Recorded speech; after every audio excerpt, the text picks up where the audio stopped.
sojourners of the dispersion of Pontus, Galatia, Cappadocia, Asia, and Bithynia may perhaps be taken to imply that he had visited those countries.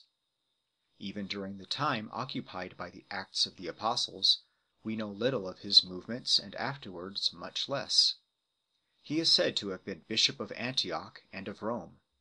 That he was not in Rome at the time of St. Paul's first imprisonment seems an almost certain inference from the silence of St. Luke. Nor does St. Paul mention him in his letters to or from Rome. An ancient tradition asserts that he suffered at Rome at the same time with St. Paul, being crucified or impaled with his head downwards, and the tombs of the two saints were shown there at the end of the second century. The legend of St. Peter's 25 years episcopate of Rome does not appear to be older than the 4th century. Ignatius alludes to the authority of Saints Peter and Paul for the Romans especially. Irenaeus, speaking of the value of apostolic tradition, says that these two apostles, after founding and building the Roman Church, gave the oversight of it to Linus, distinguishing apparently between the apostolic and the episcopal office.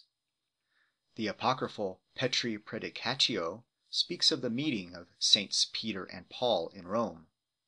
The apostolical constitutions declare that Linus, the first bishop, was consecrated by St. Paul, and Clement, his successor, by St. Peter.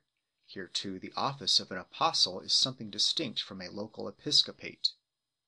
It is in Jerome's version of Eusebius's Chronicle that we first find it distinctly stated, inconsistently with Eusebius himself in the history, that St. Peter went to Rome in the year 43, and remained for 25 years as bishop of the church in that city.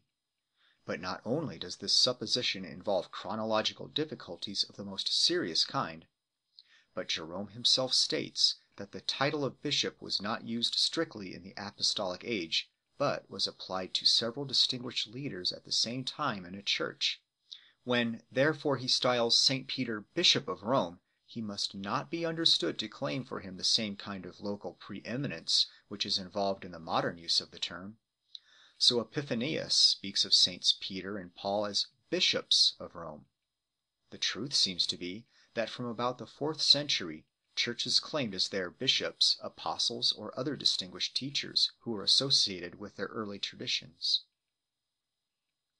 St. Peter and St. Paul are united in Roman tradition, and they were indeed one in heart, though sometimes they might seem to be divided. Once St. Peter denied his Lord. Once he impaired the freedom of the gospel, but the very narrative of the later circumstance implies that this was contrary to the habit of his life. His recognition of Christ crucified as the center of our faith and the source of life is identical with St. Paul's. His tendency to speak of the Church of Christ under images derived from the older dispensation is the same. Christ is the Paschal Lamb. Christians are the holy nation, the peculiar people. The main difference, which is no contrariety, between him and his great fellow worker is, that he speaks rather of the earthly life and sufferings of Christ, of the believer and the world around him, of the hope of a glorious advent, than of the eternal Son, from whom, and through whom, and to whom are all things. St. Peter was no doubt a Hebrew of the Hebrews, in thought as in birth, yet he was no Judaizer. The law he never mentions, nor does he insist in any way on the perpetuity of formal ordinances. It was without support from his epistles that the Judaizers claimed him as their patron. End of chapter 2, part 1.